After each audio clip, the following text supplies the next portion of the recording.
ठीक डाही भांगनी जहाँ करछ कर कषि ना डाही भांगनी पाकड़िया पाकड़िया चढ़े 3टा सेठू मात्र 3टा 4टा तोड़ से तोलिया किसी दरकार नाला 3-4टा तोड़ से ऊपर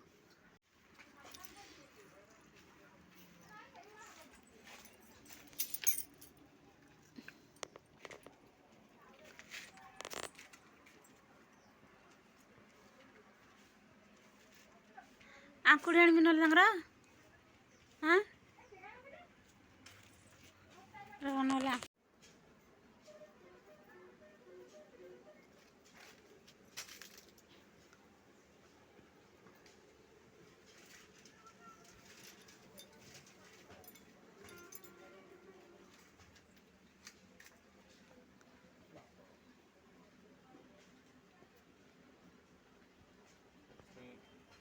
कौन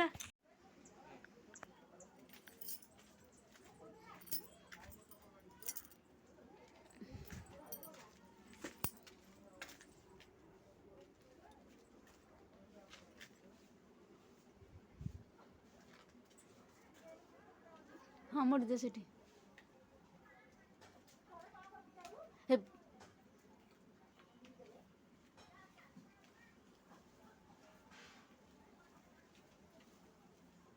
तुम कही आमर भूल हो गला देल तो हाँ शाग फूल होता देख लो केते फूल केते छुई होता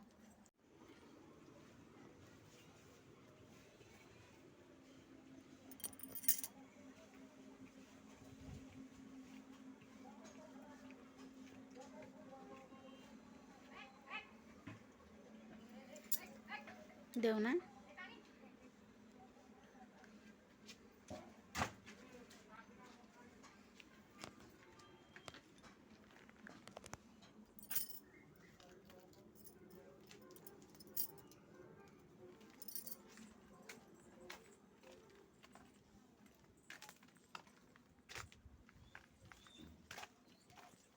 बहुत दिन देखा पकड़ी गोटे छुई पाक गोटे छुईटा देखा काली परदिन आड़े ସେଇଟା ସେପଟେ ଗୋଟେ ଦିନଟା କାଟିଦେବି କାଲି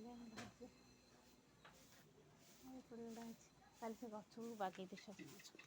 ଏଇ ଖତ ଗୁରା ନେଇକି ଦେଇଦେଲେ ମୂଳରେ ପାଣି ଦେଇଦେଲେ ହେବ ତାକୁ ନେଇଯା ଘର ଥିବ ପାଣି ଟିକେ କାଢ଼ି ଦିଅନ୍ତନି ଦିଆଳେ ନା ଥାଉ କାଲି ତୁମର କମ୍ପାନୀ ଅଛି ତାକୁ ହେବ ଶାଗ ନେବେ समस्त को नमस्कार मु विनी स्वागत करुँच मो यूट्यूब चैनल रे नुआ एक मोटिवेशनल ब्लॉग वीडियो रे तो फ्रेंड्स आज हूँ साधा खिया हम सोमवार तो तांकर छुट्टी थिला तो से काली आम काली संडे थिला छुट्टी थिला पार देइथिली साग सॉरी छुई पारिया जाइथिलु मौसी घर को छुई दिहब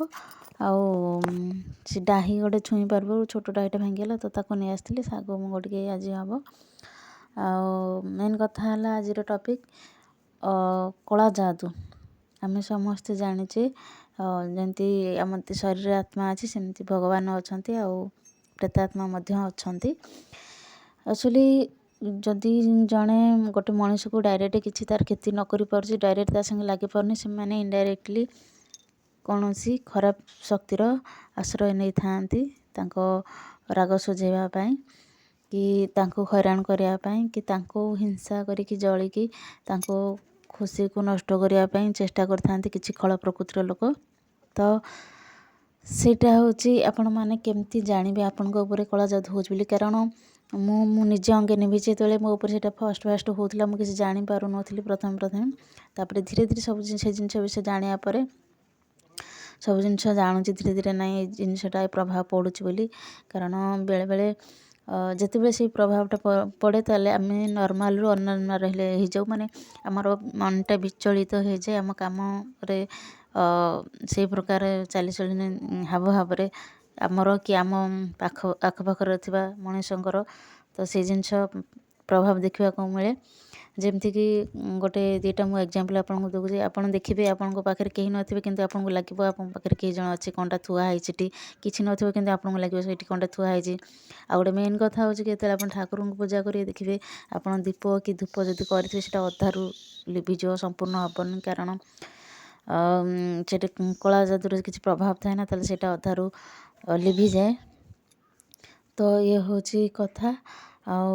ଯାହାକି ଆପଣମାନଙ୍କ ଉପରେ ସେୟାର କଲି। ଯଦି ଆପଣମାନଙ୍କ ଲାଇଫ୍ରେ ଏମିତି କିଛି ଘଟୁଥାଏ ତ ନିହାତି ସତର୍କ ରହିବେ। ଆଉ ଯେତେ ବି ସତର୍କ ରହିଲେ ବି କ'ଣ ହେବ, ଯାହା ଯେତେବେଳେ ହେବାର ଥିବ ତ ହେବ। ଆଉ ରାମଚନ୍ଦ୍ରଙ୍କୁ ଯାହା ଦଶା ଭୋଗିବାର ଥିଲେ ସେ ତ ଭଗବାନ ହେଇକି ଭୋଗିଥିଲେ, ଆମେ ତ ସାର ମଣିଷ। ତ ଜୀବନରେ ଯାହା ହେବାର ଥିବ ସେ ଭଗବାନଙ୍କ ଉପରେ ସବୁ ଛାଡ଼ି ଦିଅନ୍ତୁ। ରହିଲି, ନମସ୍କାର।